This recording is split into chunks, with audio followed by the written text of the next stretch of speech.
Okay, this is the second part of the 7.4 lecture. Let's make things just a tad bit more complicated here.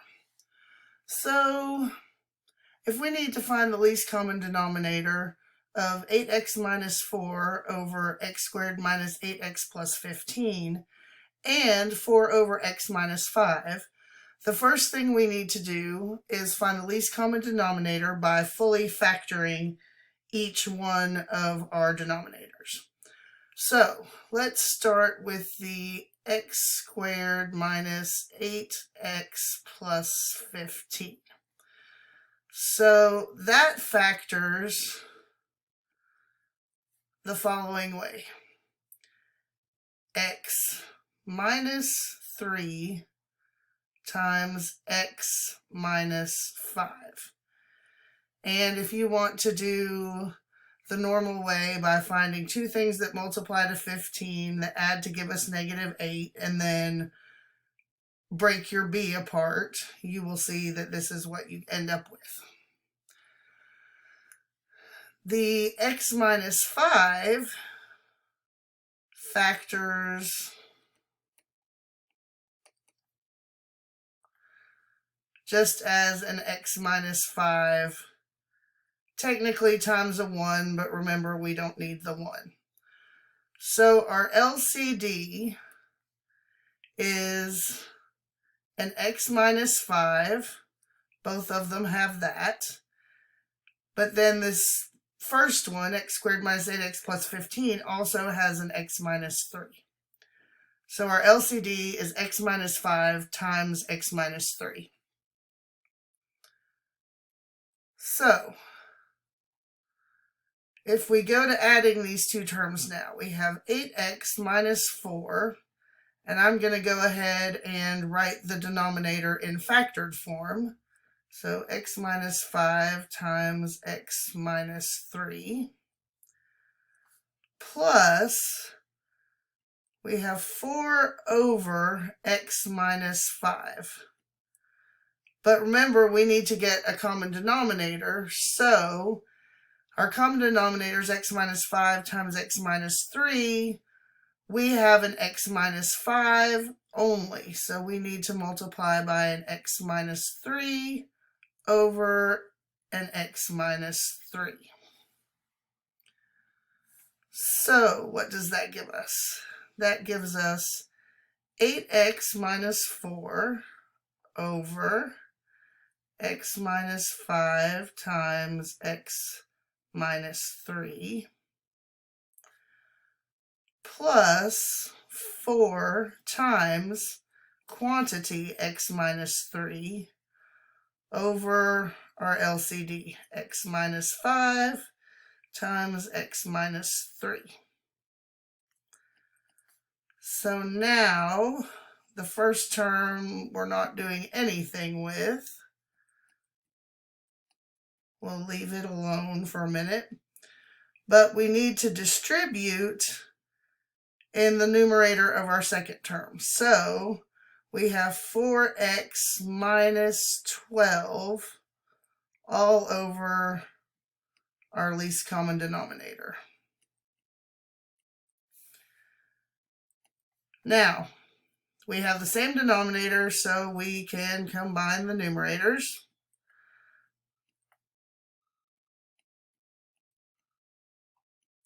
And remember, we want to put both numerators in parentheses when we do that. Not because it matters right now we're adding, but remember, if we're subtracting, we want to remind ourselves to distribute a negative. So in this case, we can just remove the parentheses and do some adding. So 8x minus 4 plus 4x minus 12 all over our LCD. And combine like terms. 8x plus 4x gives us 12x. And negative 4 minus 12 is negative 16. So 12x minus 16 all over x minus 5 times x minus 3.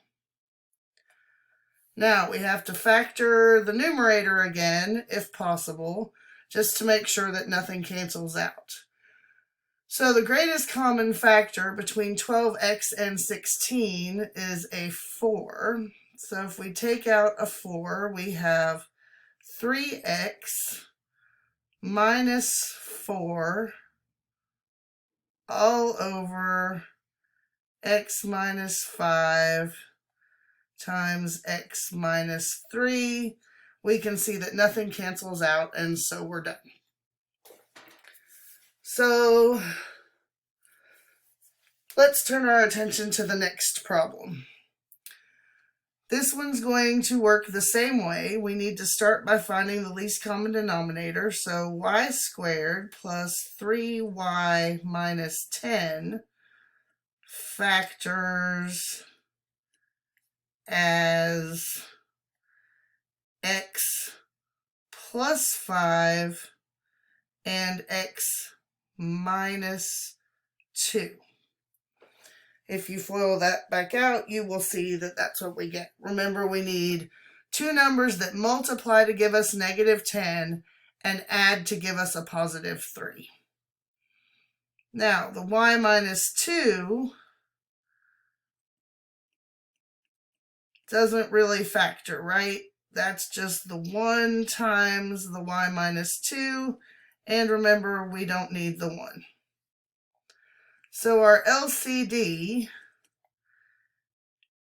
is, sorry, I should have had y's here instead of x's, is y minus 2 times y plus 5.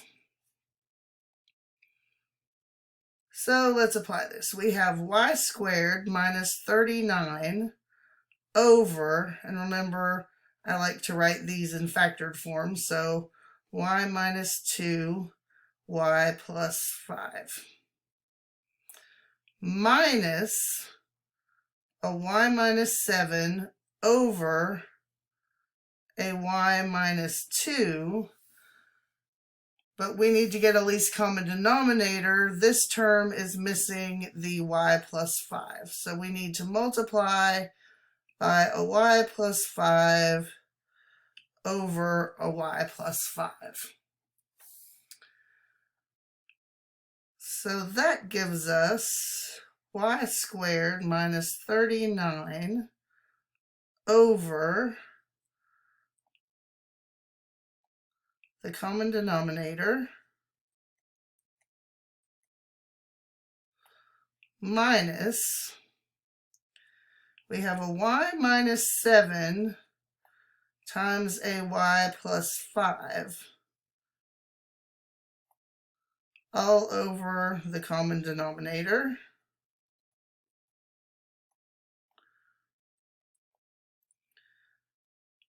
So we're going to leave the first term alone for a minute, and we're going to work on the second term. So we have to FOIL the numerator of the first term. Of the second term. So y minus 7 times y plus 5 is y squared plus 5y minus 7y minus 35. And that is all over our common denominator.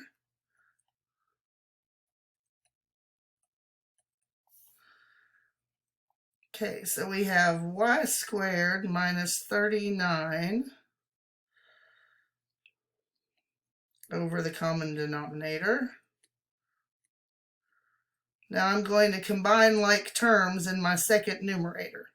So that gives me a y squared minus 2y minus 35. All over the common denominator.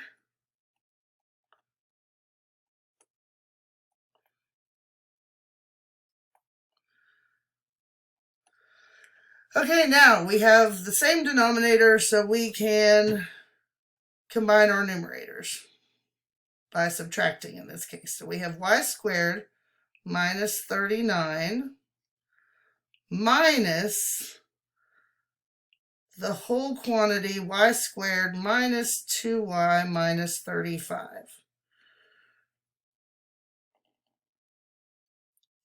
All over the common denominator. Now remember, these parentheses were important because we need to remind ourselves that we need to distribute this negative through all three terms in our second numerator. So that gives us y squared minus 39 minus y squared plus 2y plus 35 all over y minus 2 y plus 5. Now if we combine like terms, we see that y squared minus y squared cancels each other out. So we are left with 2y, and then negative 39 plus 35 is a negative 4. All over y minus 2 times y plus 5. Now we need to take out the greatest common factor in the numerator, which is a 2. So 2 times y minus 2 all over y minus 2 times y plus 5. And you can see that the y minus 2's cancel each other out. And that leaves us with a final answer of 2 over y plus 5. So that's the end of section 7.4. You should be set to do your homework now.